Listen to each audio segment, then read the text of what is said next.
Good evening and welcome to VTV News. I'm Sophie Jeong. And I'm Quintin Hall, in for Diana Charlotte.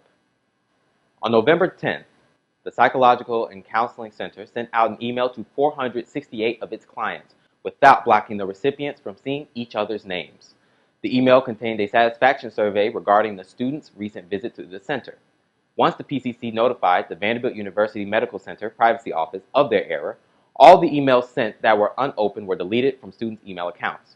And some students who reported opening this email said it was deleted from their email accounts as well. Students were further notified to delete said email from their inbox and trash. This is a potential violation of the Health Insurance Portability and Accountability Act, which protects the medical records and other health information of individual patients from being exposed.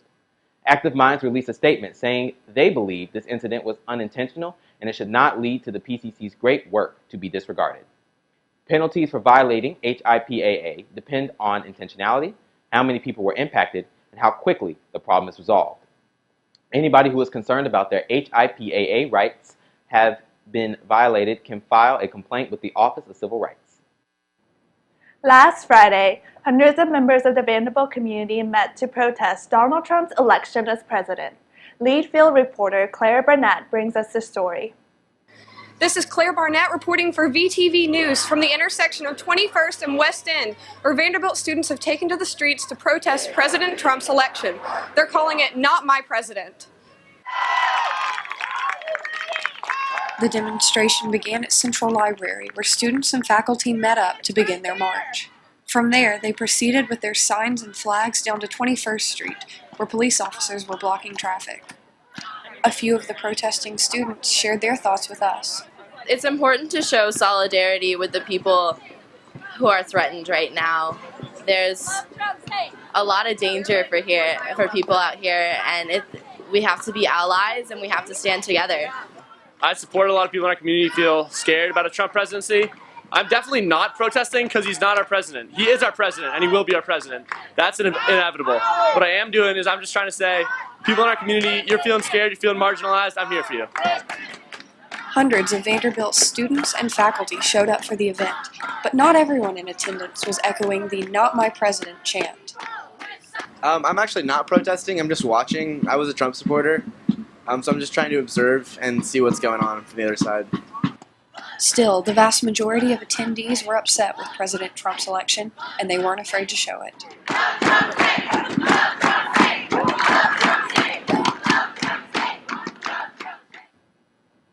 Thanks, Claire. A GroupMe that has circulated the campuses of the University of Pennsylvania and the University of Oklahoma found its way to Vanderbilt's campus late last week. Ariana Fowler, the president of Vanderbilt Student Government, became aware of the GroupMe on Friday. The GroupMe's name would change from Mudmen to Trump is Love and is known for its culturally insensitive acts such as adding events like daily lynching to the GroupMe calendar and addressing people by racial epithets such as the N-word. There was a message sent by Ms. Fowler asking anyone that was a part of the GroupMe to report the GroupMe to VUPD and Ariana herself, or the Dean of Students. Vanderbilt is currently trying to get the names of everyone added to the GroupMe to be a source of support for the affected students.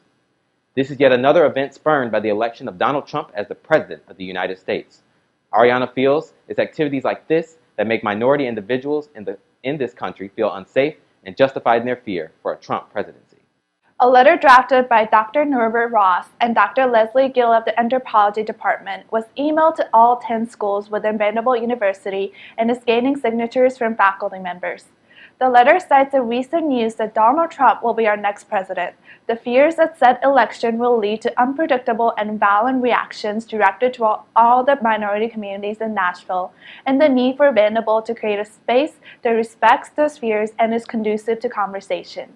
The letter specifically demands of Chancellors at both to make a forceful public statement that reaffirms Vanderbilt's commitment to free speech, denounces discriminatory remarks against immigrants, women, minorities, the people with disabilities, and LGBT people, asserts that climate change and global warming are threats to the entire planet, and demands that President-elect Trump safeguard the rights of all citizens and refrain from supporting legislation that targets and demeans vulnerable groups. Exactly 1 year after Hidden Doors led 200 students in a march to Kirkland Hall to deliver a letter including a list of demands relating to diversity and inclusion to Chancellor Nicholas Zeppos, another group of students marched to Kirkland again with a different set of demands. VTV News reporter Sophie Jeong brings us the story. Hi, I'm Sophie Jeong reporting for VTV News. I'm standing here in front of the Central Library where students have gathered here to protest against Trump's election. To make it clear to the president that even though he has been elected, the minorities are still here and we still expect our rights to be treated no matter what he said on the campaign trail. Students marched to Kirkland, demanding that Vanderbilt become a sanctuary campus. I'm standing in front of Kirkland Hall where students are gathered inside to demand Chancellor Zeppos to make Vanderbilt University a sanctuary campus. Zeppos was not in his office because he was meeting with Nashville Mayor Megan Barry, so the group presented their list of demands to him over the phone. We specifically demand that Vanderbilt University immediately cut ties with all law enforcement agencies that collaborate with the Immigration and Customs Enforcement Agency, ICE, publicly declare Vanderbilt a sanctuary campus. The group staged a sit-in in Kirkland until 4:30 p.m., during which many signed a petition, called Mayor Barry's office, and shared their support for each other. You get to class, and you notice some of your peers are missing. I am missing from your class because I had to register. I had to register as a Muslim in this database. The fact that so many people don't even have the privilege of saying that they're upset that their campus isn't a sanctuary because they don't even have a campus to lobby within is so upsetting when you think about it. The group was also joined by students from other schools. I mean, how awful would ICE look coming into a university, top 17 in the country, and rating their students, right? There are 8 of us here, but we heard that you guys were doing this. Wanted to come and show our support. Student organizers set a deadline for Friday at 2 p.m., at which they will host another meeting on the library lawn. Thanks, Sophie. Daveed Diggs, star of the Broadway musical Hamilton, spoke in Langford Auditorium last Wednesday night. The evening began with a discussion between Chancellor Nicholas Zeppos and Professor Alice Randall. The conversation was centered on Randall's connection of Alexander Hamilton to the current election. After intermission, Diggs took the stage along with Professor Jim Lovensheimer. Diggs covered multiple topics, including the climb of Hamilton, his hip-hop group's new album, and even election results. In light of the election, many students asked Diggs his thoughts on the country's divisional state. Overall, Diggs remained genuine and looked to Hamilton's message of optimism and public participation in his answers. Hundreds of students filled Langford Auditorium last weekend to watch the annual Diwali Showcase. Put on by South Asian Cultural Exchange, the showcase lasted 2.5 hours. Students performed acts they had been working on for months that went along with the theme, Love, Actually. Dancers ranged from classical and Ras to Bollywood and Bhangra. Costumes varied between traditional and casual. Every act was followed by pieces of the plot, which was based on intersectional relationships. Prior to the show, students with tickets ate a catered meal in the Student Life Center. Throughout the performances, the audience remained engaged, shouting encouraging words to friends. This show concluded with a video tribute to seniors and an encore celebration on stage. This past Tuesday night, CNN senior political reporter Nia Malika Henderson and Pulitzer Prize-winning syndicated columnist Charles Krauthammer joined Chancellor Nicholas Zeppos and Pulitzer Prize-winning visiting professor John Mitchell for the third installment of the Chancellor's Lecture Series, Decision 2016, A Look at America's Future. The four discussed what caused last week's unexpected election results, and then debated the implication of those results on the future of the United States. The next installment of the Chancellor's Lecture Series is scheduled for Monday, November 28th. Vanderbilt's South Asian fusion a cappella group, Vanderbilt, has made its reappearance on campus after a year-long hiatus. VTV News reporter Swati Ganesh brings us the story.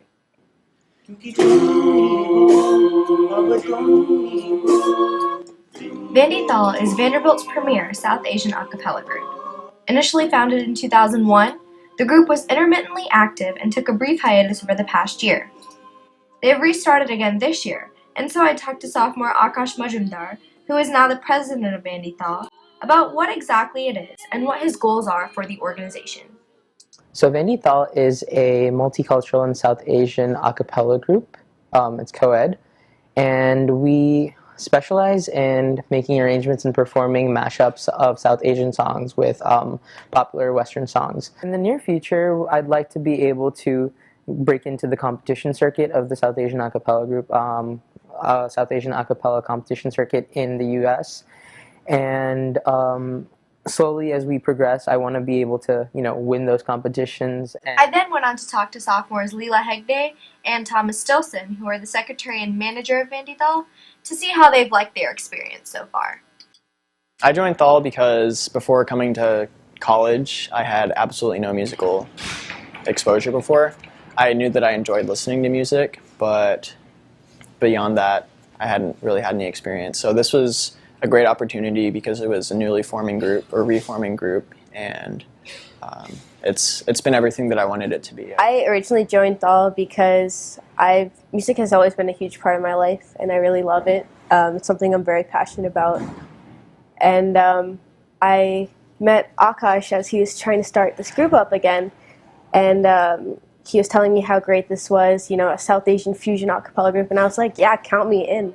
With the club in the hands of passionate and capable leaders, I think we can expect great things in the future. For VTV News, this has been Swati Ganesh. Thanks, Swati. A Department of Arts exhibition at Vanderbilt gives viewers perspective to patient understanding of their mental health disorders. The project, Working Through Art, Visualizing Hope and Recovery Through Art, has been curated by alumni Lindsay Librand. Librand earned her Bachelor of Science in Child and Developmental Psychology and Studio Art in 2009. Her project explores clients at Bronx, New York outpatient mental health program. It shows how the patients use art therapy in their recovery processes, as well as to develop goals for their future. Every participating patient has been diagnosed with a psychiatric disorder and is working to return to their normal lives.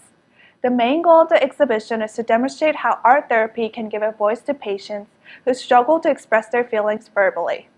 The display will be open weekdays at the Vanderbilt Studio Art Gallery from 10 a.m. to 4 p.m. through December 9th. Now for this week's sports news, here's VTV News sports correspondent Drew Sundaram. I'm Drew Sundaram, in for Madison Foglio, and this is the weekly sports update. The Vanderbilt football team fell to Mizzou after trailing by 19 points early in the game. Missouri gained 481 yards throughout the game. The Commodores will host Ole Miss this Saturday. The men's basketball team opened up the season against Marquette in the debut of Coach Bryce Drew. They dropped the first game 95-71 to Marquette, but picked up the first win of the season 80-66 against Belmont in the home opener. The Commodores have a string of home games coming up against Norfolk State, Bucknell, capped off against Butler. Vanderbilt women's bowling finished fourth in the Wisconsin Invitational, but their win over a top-ranked Nebraska squad highlighted the day. Turning to women's basketball, in Stephanie White's debut as the head coach, the women's basketball team beat Kennesaw State by 30 points. They lost to Indiana but bounced back against Drexel. The Lady Commodores host Duke on Sunday. That's all for sports this week. For live updates and scores, stats, or photos, visit vucommodores.com. For VTV News, I'm Drew Sundaram. Thanks, Drew. Now for this week's weather, here's VTV News weather correspondent Claire Barnett. I'm Claire Barnett with your Nashville forecast. Tomorrow should be 81 degrees and sunny, but be sure to enjoy it while it lasts. Those of you who are staying on campus for the football game Saturday will experience temperatures in the low 50s and upper 40s. And when you return from Thanksgiving break, it'll be predominantly cool and cloudy, with highs all week mostly in the mid-50s. It could get as chilly as 30 degrees each evening, so be sure to grab your winter gear while you're home this week. For VTV News, I'm Claire Barnett. That's all for tonight's broadcast. Thanks for watching VTV News. I'm Sophie Jeong. Quintin Hall, have a great Thanksgiving, and we'll be back for more top stories after the break. Stay classy.